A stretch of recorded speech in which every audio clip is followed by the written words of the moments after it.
안녕하세요. 경자입니다. 오늘은 2월 공모주를 소개를 드려볼 텐데 이번 주부터 상장하고 있는 1월 공모주들을 지켜보니까 지금 종목별로 상장일 성적이 굉장히 엇갈리고 있더라고요. 남은 종목들은 어떨지 모르겠지만 2월에도 이런 분위기가 충분히 이어질 가능성은 높기 때문에 오늘 말씀드리고 있는 2월 공모주들도 잘 고르시면서 투자를 이어나가시는 게 좋지 않을까 생각합니다.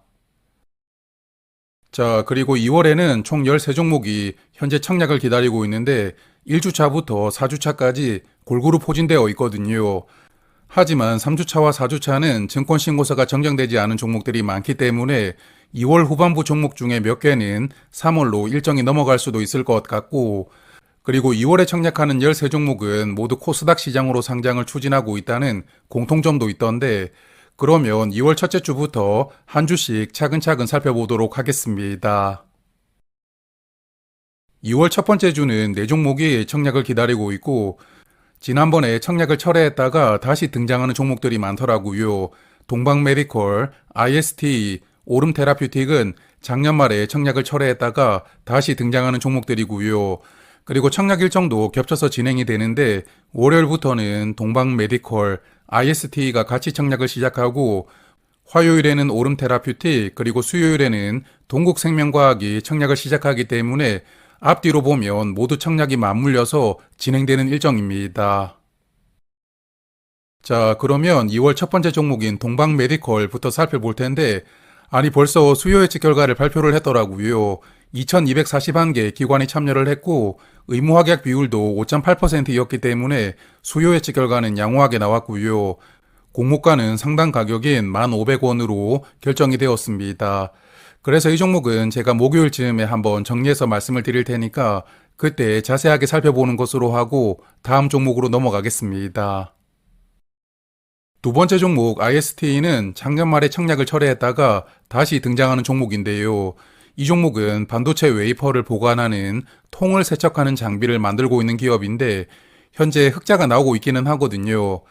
하지만 미래 실적으로 공모가를 산정했기 때문에 24년 실적 기준으로 보면 상당히 고평가로 성장을 추진하고 있는 상황이거든요. 그래서 이번에도 수요 예측 결과가 양호하게 나올지는 모르겠지만 다만 최근에 반도체 관련 장비 종목들 흐름도 괜찮기 때문에 최근 분위기에 따른 수혜는 조금 받을 수가 있으리라고 생각합니다. 그리고 상당 공모 가격은 11,400원으로 시가총액은 약 1,000억 원으로 밸류가 책정이 되어 있고 주관사는 KB증권에서 담당합니다. 자, 그리고 세 번째 종목 오름테라퓨틱도 마찬가지로 작년 12월에 청약을 철회를 했다가 다시 등장하는 종목인데요. 이 종목은 표적 항암제를 개발하고 있는 기업인데 벌써 기존에 연구하던 약물 두 종류를 브리스톨 마이어스와 버텍스 같은 글로벌 제약사들에게 기술 이전 계약을 체결했거든요. 그래서 주목도가 높은 만큼 몸값도 상당한 수준으로 등장합니다. 지난번보다는 공모 가격을 조금 낮추기는 했지만 그래도 시가총액은 6천억 원 이상으로 밸류가 책정이 되어 있고요. 모집하는 금액도 750억 원으로 여전히 코스닥 종목 중에서는 아주 큰 사이즈로 상장을 추진하고 있고, 그리고 이 종목은 기술 이전에 따른 계약금을 작년과 올해 받았고 이 실적을 근간으로 공모가는 책정이 되었거든요.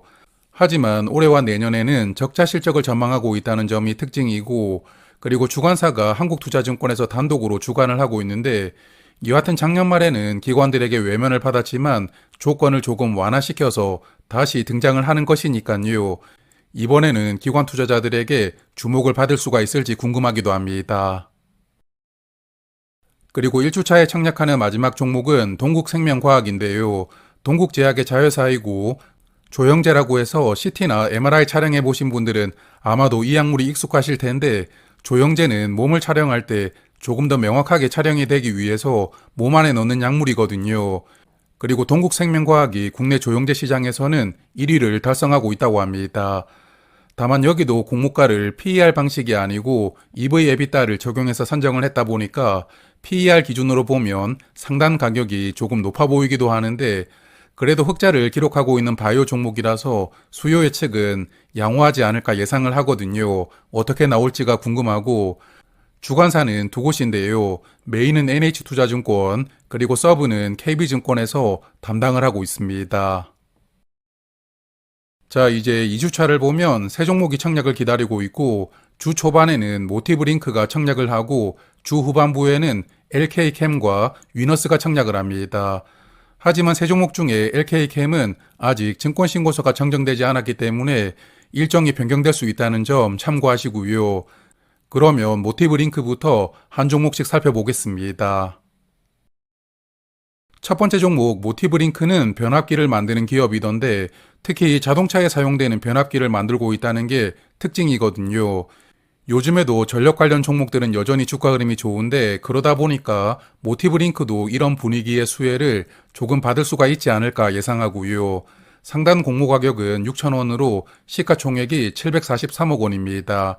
사이즈가 가볍기도 하지만 현재 흑자도 잘 내고 있는 기업이기 때문에 매력 포인트가 많아 보이는 종목이거든요. 그래서 수요 예측부터 인기가 많을 것으로 예상이 되고 주관사는 미래에셋증권에서 담당하고 있습니다. 그리고 두 번째 종목인 LK캠은 반도체 소재를 생산하고 있는 기업인데요. 반도체 증착 공정에 사용되는 소재를 생산하고 있는데 요즘에 반도체 장비나 소재 관련 종목들 주가 흐름이 상당히 좋거든요. 그러다 보니까 이 종목 또한 최근 분위기의 수혜를 받을 수가 있을 것이라고 보이고 그리고 현재 흑자도 잘 나오고 있지만 상단 가격 기준으로 PER은 16배 정도로 밸류가 책정이 되었기 때문에 밸류도 괜찮은 수준이라고 생각됩니다. 그러므로 이 종목 또한 수요 예측에서 인기가 많을 것으로 예상이 되고요. 상단 가격은 21,000원으로 시가총액 약 1,300억 원으로 상장할 예정이고 주관사는 신영증권에서 담당을 하게 됩니다. 그리고 3주차 마지막 종목인 위너스는 1월에서 넘어왔던 종목인지라 지난번에 한번 소개를 드렸는데요. 스위치나 콘센트 같은 전력기기를 만드는 기업이기 때문에 사업 측면에 대한 매력은 크지 않다고 보이지만 시가총액이 582억 원으로 정말 가볍고 그리고 현재 실적도 흑자를 잘 내고 있기 때문에 요즘 분위기에서는 사이즈가 큰 장점으로 부각이 될 것 같고요. 그래서 이 종목도 수요 예측에서는 인기가 많을 것이라고 예상이 되고 위너스의 주관사는 미래에셋증권에서 담당하고 있습니다. 자, 이제 3주차이고요. 5종목이 청약을 기다리고 있는데 모두 일정이 동일하다는 게 특징이거든요. 하지만 여기 더즘부터 한때까지는 증권신고서가 정정이 되지 않았기 때문에 증권신고서를 정정하면서 일정을 3월로 넘길 종목들이 몇 개는 있지 않을까 생각하고 그러면 증권신고서가 정정이 되어 있는 대진첨단 소재부터 하나씩 살펴보겠습니다. 대진첨단 소재는 2차 전지에 들어가는 소재를 만들고 있는 기업이고요. 이렇게 생긴 필름을 만들고 있는데 이 필름이 화재를 예방하는 용도로 2차 전지에 들어간다고 하더라고요. 상단 가격이 13,000원으로 시가총액은 약 1,900억 원으로 밸류가 책정이 되어 있고 하지만 현재 실적 기준으로 상단 공모가가 PER이 약 400배가 됩니다. 현재 실적 대비 너무 긍정적으로 공모가를 책정을 한 것 같고 그리고 현재 2차전지 분위기가 여전히 어려운 상황이기 때문에 수요 예측에서 긍정적인 반응을 얻기는 조금 어렵지 않을까 생각합니다. 그리고 주관사는 두 곳인데요. 미래에셋증권과 신영증권에서 담당을 하게 됩니다. 그리고 두 번째 종목 더즈는 핀테크 기업인데요. 금융 관련된 소프트웨어 기업을 핀테크 기업이라고 부르는데 은행이나 결제 관련된 서비스를 제공을 하고 있더라고요. 특히 여기는 2대 주주가 카카오페이라서 카카오와 연계가 되어 있는 서비스들이 조금 눈에 띄었고 그리고 현재 흑자도 잘 내고 있는 기업이지만 시가총액 약 3천억 원으로 상장을 추진하게 되거든요. 사이즈가 조금 큰 편으로 상장하기 때문에 공모가 밴드를 조금 더 낮게 책정을 했으면 좋았지 않았을까 생각이 들었습니다. 뭐 그래도 이 정도 조건이라면 수요 예측은 양호하게 나올 것이라고 예상이 되고 주관사는 한국투자증권에서 담당하게 됩니다. 그리고 세 번째 종목은 신플랫폼이라는 회사인데요. 여러 산업 현장에서 데이터를 수집하고 분석을 해서 위험이나 고장을 예방하는 등의 솔루션을 운영하고 있던데 증권신고서를 간단하게 읽어서는 사업 내용을 파악하기가 어렵더라고요. 그래서 나중에 청약하기 전에 조금 꼼꼼하게 살펴봐야 되겠고 그리고 현재 실적은 적자이기 때문에 미래 실적으로 공모가를 산정하고 등장하는데 가급적이면 공모 가격이 조금 합리적으로 결정되길 희망을 해봅니다. 그리고 신플랫폼의 주관사는 KB증권입니다. 네 번째 종목은 TXR 로보틱스라는 회사이고요. 회사 이름에서도 로봇을 강조를 해두었는데 물류 자동화 사업과 로봇 솔루션이 주력인 회사이더라고요. 상단 가격 13,500원 기준으로 시가총액은 약 2,100억 원으로 밸류가 책정이 되었는데 올해 초에 삼성그룹이 본격적으로 로봇 사업에 참여하면서 로봇 종목들의 분위기가 여전히 뜨거운 상황이긴 합니다. 그래서 이 종목도 그런 분위기에 편승을 해보려고 공모 가격을 너무 긍정적으로 잡은 것 같은데 PER 84배 정도로 밸류가 책정이 되어 있기 때문에 증권신고서를 정정할 때 공모 가격 측면에서도 조금 조정이 필요하지 않을까 생각하고요. 그리고 주관사가 총 3곳인데 메인은 미래에셋증권, 그리고 서브는 신한과 유진투자증권에서 담당하게 됩니다. 자, 이제 3주차 마지막 종목은 한택이라는 기업입니다. 플랜트를 건설할 때 사용된다는 화공기기나 저장 탱크를 만드는 기업이던데요. 주목을 해볼 부분은 PER 8배로 공모 가격이 책정이 되었다는 부분이거든요. 정말 공모주로서는 보기 드물게 낮은 밸류로 공모 가격이 책정되어 있어서 회사에 조금 문제가 있나 이런 생각이 들더라고요.